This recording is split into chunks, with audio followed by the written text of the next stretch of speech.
over them.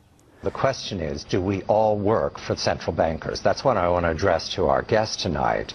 Is this global governance at last? Is it one world, the central bankers in charge? To answer your question, we are absolutely slaves to central banks. Well, what's the definition of a slave?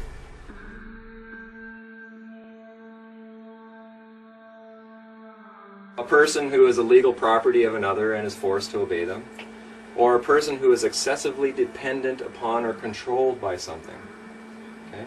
So if you're dependent on something, are you free? No. No. If you're controlled by something, are you free? No. No. So if we want to be free, then maybe we need to get rid of our dependencies and the controls in our life.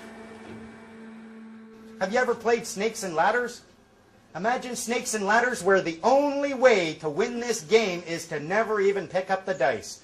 Right at the start, there's one ladder leading right to the win, and that's the only way to get there. Who here has ever read their Bill of Rights? Who here remembers the very first sentence?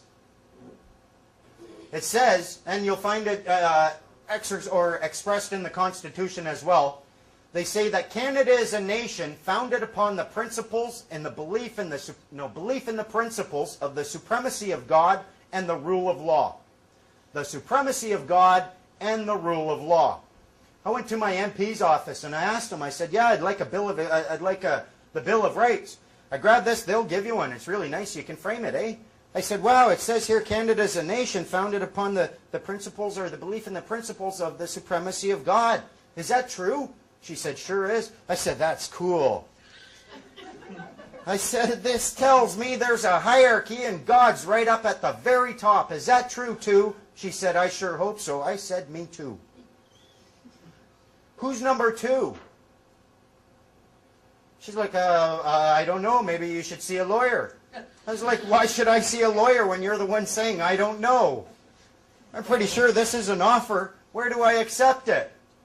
Your Bill of Rights, the very first section, if you look at that as an offer and you accept it, you put yourself legally in a position where in this hierarchy they have designed you are number two to God.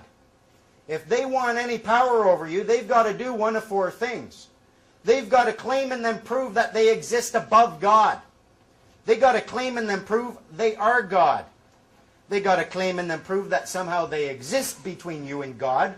Or they can produce a document upon the face of which can be found the verifiable signature of one deity commonly known as God. And if they can't do that, they have no claim to power. They have nothing. You have every right in the world to stand right up and